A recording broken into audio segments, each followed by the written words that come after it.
पापा, आपको पैसे चाहिए ना? मैं भिजवा दूंगा, पर भगवान के लिए ये रोज़ रोज़ फ़ोन करके परेशान करना बंद करो। मेरे पास वक्त नहीं है, मैं नहीं आ सकता वहाँ आपसे मिलने के लिए।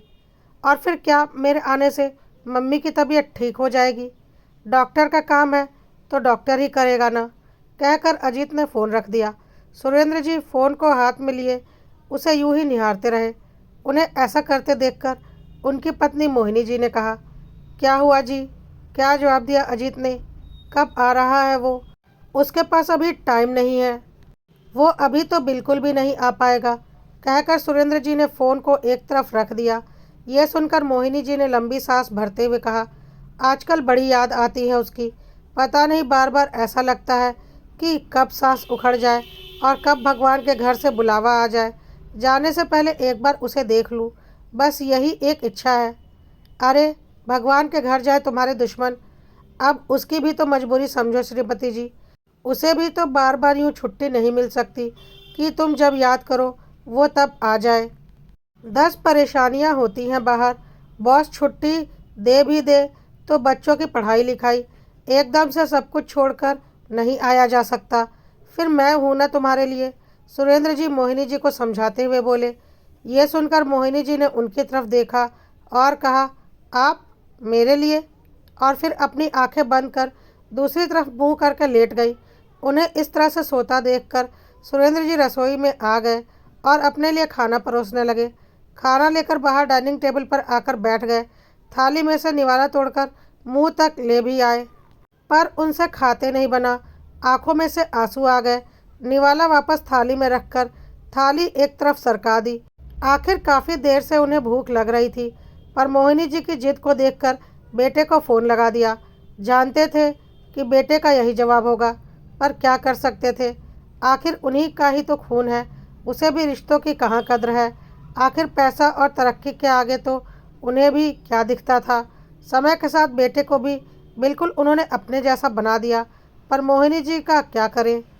उनकी हालत देखकर उन्हें बड़ी दया सी आती थी और साथ ही साथ पछतावा भी होता था।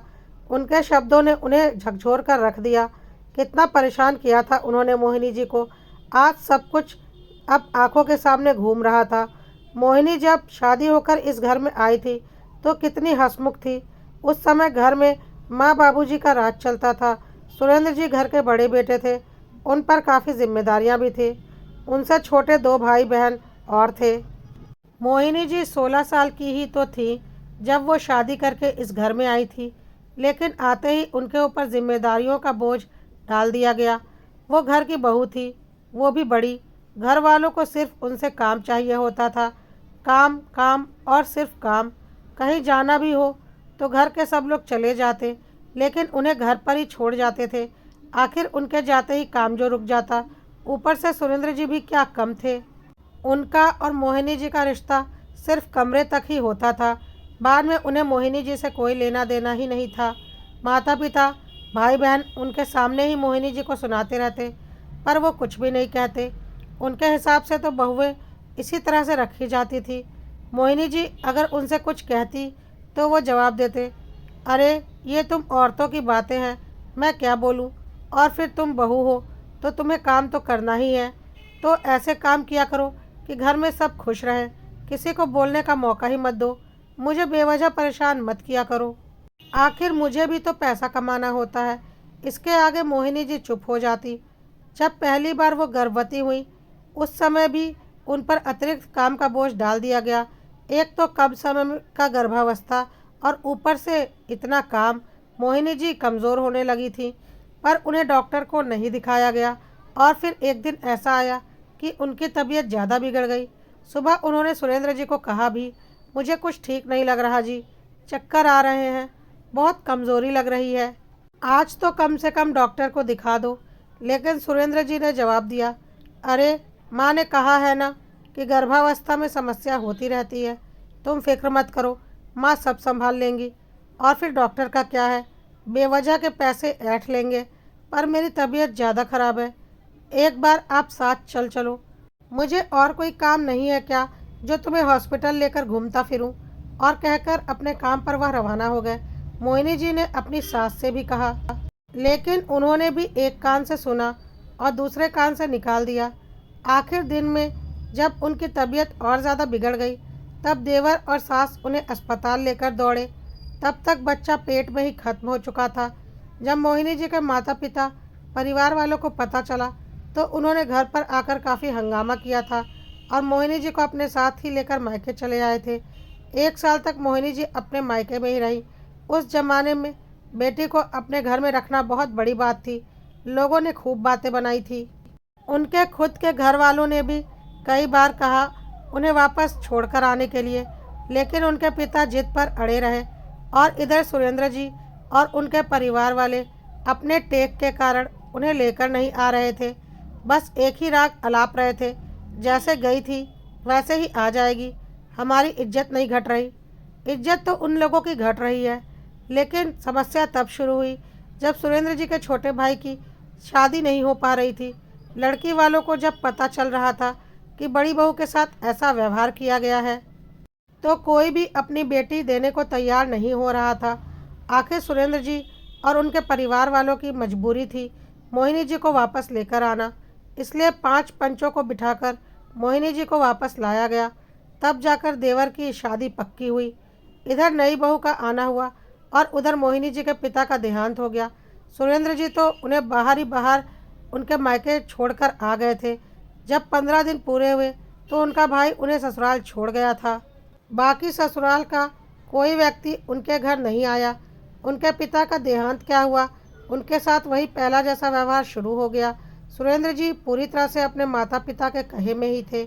उन्हें इस बात से भी सबक नहीं मिला था कि कैसे उनका भाई अपनी पत्नी का साथ देता है। उल्टा वो सब लोग मोहिनी जी से चिढ़े बैठे थे। आखिर कैसे वो 1 साल अपने मायके में रहकर आ गई। अब तो ये आलम था कि सुरेंद्र जी कई बार अपने माता पिता के कहने पर मोहिनी जी पर हाथ तक उठा देते थे।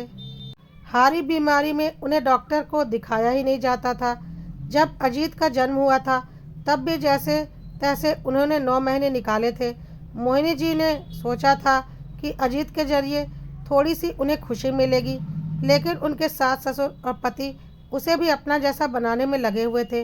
अब तो आलम यह था कि अजीत भी कई बार उन्हें पलटकर जवाब दे दिया करता था। यह देखकर सुरेंद्र जी और उनके परिवार वालों को बहुत खुशी होती थी। वक्त के साथ साथ सास ससुर दुनिया को छोड़कर चले गए। अजीत बड़ा हुआ तो उसकी भी शादी हो गई और वो अपनी पत्नी के साथ दूसरे शहर में नौकरी के लिए चला गया। इस बात की कम से कम मोहिनी जी को बहुत खुशी थी कि अजीत की शादी जिससे हुई, कम से कम अजीत उसकी कद्र तो करता था। अब परिवार में कोई नहीं बचा तो मोहिनी जी के लिए सुरेंद्र जी का व्यवहार धीरे धीरे बदलने लगा था। पर मोहिनी जी का स्वास्थ्य निरंतर गिरता जा रहा था। पर अब वो सुरेंद्र जी से कुछ नहीं कहती। शायद मन में अब जीने की लालसा ही नहीं बची थी। एक दिन जब वो चक्कर खाकर गिरी, तब सुरेंद्र जी उन्हें अस्पताल लेकर गए। तब उनके सारे चेकअप हुए और पता चला कि उन्हें तो कैंसर हो चुका है। पैसे टकों की कोई कमी नहीं थी। उनका इलाज भी शुरू हुआ, पर सुधार नहीं हो पा रहा था। अब तो सुरेंद्र जी भी उनके लिए काफ़ी भागा दौड़ी कर रहे थे। काफ़ी दिन तक तो वो अस्पताल में ही रही। अब तो डॉक्टर्स ने भी जवाब दे दिया। मोहिनी जी अंतिम सांसें गिन रही थी। कब भगवान का बुलावा आ जाए कुछ कह नहीं सकते। आखिर कैंसर पूरे शरीर में फैल चुका था। बस अभी पिछले 2 दिन से वो अजीत को देखने की इच्छा लिए बैठी थी। तभी अंदर से मोहिनी जी के खांसने की आवाज़ आई तो सुरेंद्र जी उठकर अंदर आ गए। देखा तो वो कुछ ढूंढने की कोशिश कर रही थी। वो उनके पास गए और उनके हाथों पर हाथ रखकर बोले, कुछ चाहिए था तुम्हें? सुनकर मोहिनी जी ने दूसरी तरफ मुँह कर लिया। कुछ चाहिए तुम्हें? अजीत तो आते से ही आएगा। कोई दूसरी इच्छा हो तो बोलो, मैं ज़रूर पूरी करूँगा। यह सुनकर मोहिनी जी ने उनकी तरफ देखा, जैसे कह रही हूँ जिंदगी भर तो अहमियत नहीं दी, अब क्या फ़ायदा। ये देखकर सुरेंद्र जी की आंखों में आंसू आ गए और उन्होंने कहा, मैं अपने किए की माफ़ी मांगता हूँ। इतना कुछ होने के बावजूद भी तुमने ज़िंदगी भर मेरा साथ दिया। अब कम से कम एक इच्छा तो मैं तुम्हारी पूरी कर ही सकता हूँ। अजीत नहीं है तो क्या हुआ, मैं हूँ ना तुम्हारे लिए। ये सुनकर काफ़ी देर तक मोहिनी जी उनकी तरफ देखती रहीं। कमरे में बिल्कुल खामोशी सी पसर चुकी थी। आप कब थे मेरे लिए? अचानक मोहिनी जी के मुंह से निकला था। ये सुनते ही सुरेंद्र जी चुप हो गए। उन्हें चुप देखकर मोहिनी जी वापस लेट गईं। उनके चेहरे पर काफ़ी सुकून भरी मुस्कान आ गई थी। सुरेंद्र जी उन्हें यूं ही देखते रहे। पता नहीं क्यों सुरेंद्र जी को मोहिनी जी की उस मुस्कान से काफ़ी डर लग रहा था। जैसे वो कह रही थी कि जिंदगी भर तुम मुझे हराते आए थे, आज तुम हार गए हो। काफ़ी देर तक वो उन्हें यूं ही देखते रहे, पर मोहिनी जी के शरीर में कोई हलचल न होते देखकर उन्होंने मोहिनी जी को हिलाया डुलाया। पर यह क्या, उनके तो प्राण पखेरु उड़ चुके थे। वो अपने अंतिम सफ़र पर निकल चुकी थी और अब घर में सुरेंद्र जी अकेले रह चुके थे। आज ना वो माता पिता उनके साथ थे जिनके कहने में आकर वह उन्हें मारते पीटते थे। आज ना वह भाई बहन साथ थे जिनके सामने वो अपनी पत्नी को हमेशा झुक कर रहने के लिए कहते थे। आज ना वह बेटा साथ था जिसे उन्होंने अपने जैसा बनाया था।